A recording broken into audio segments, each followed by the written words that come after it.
you should consider yourself a business entrepreneur in the making. And so you need to understand where there are opportunities or how to look for them before embarking upon a new business venture. In our last tutorial, we looked at understanding the market. Now that we have a better understanding as to what the market is all about, we need to now start thinking about market opportunities.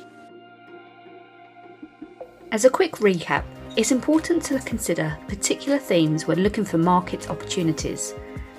From the last tutorial, you'll remember we spoke about geographic, economic, social and cultural and competitors as particular issues you should cover when completing research and trying to find opportunities for a new product or service in the business world. Alongside these factors, it's important to consider where there might be a gap in the market. As we said before, there's no point competing with lots of other businesses for the same product or service in the same area. All you're doing is sharing the custom, which might not make good business sense. You want to find opportunities that other people haven't yet discovered. Now this might be in a completely new product or service, or a way of developing a new product or service, or taking an existing product or service but giving it to people that don't yet have access to it. It's really important that you find a gap in the market and try to bridge it. This is in theory going to give you the best opportunity and potential for a high profit. One way we can do this is to have a good understanding of your target market and their needs. It's very difficult to design a product or service that serves everybody. It's much easier as a designer to focus on a target market, a small particular group of people, because that way you can identify their needs. Generally speaking, someone who is coming up with a new concept or design for a product is looking at a problem. Effectively, you need to identify what a problem is in a particular demographic or group of people, and then find a solution for it. Your role as a designer is to fix people's problems. If you understand the needs of your target market, you're able to identify their problems and therefore come up with creative solutions. That's why it's so important in the early stages of the design process to be able to identify who your target market actually is. Once you've done that, you then can consider the other themes that we explored last session. Look at the geographic market. Consider the location you're thinking about extending your service or product to. Does it match up with your target market? Is it going to work in this area? Or do you need to reconsider the location of this business or service?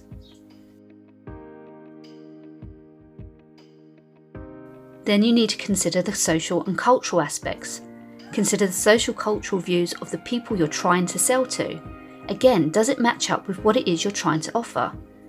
If it doesn't necessarily mean your product or service isn't going to succeed.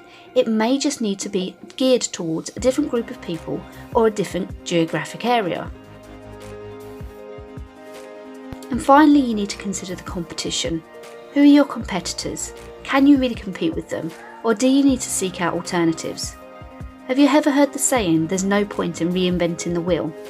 Unless you're doing something dramatically different or better, there's no point in competing with other established businesses. You may need to reconsider where you are establishing your business, or changing your concept slightly. Ultimately, you could choose to ignore all of these factors when setting up a business, and some people do. Generally speaking, they are the businesses that are going to fail within the first couple of years. Most successful entrepreneurs would tell you that it is vitally important for you to complete your research when establishing a new business or service idea. It may be that you've got a fantastic idea, but it's just not going to work in a particular area or when you're gearing it towards a particular group of people. Remember that you need to be able to adapt and change your mind, come up with different ideas, or just relocate. Your idea may still be successful, but you just need to release it under different circumstances. Ultimately, the more research you do and continue to do, even when your business is set up, the better understanding you're going to have of your target market and any opportunities within the market. Most successful entrepreneurs don't stop still once they've established one successful business.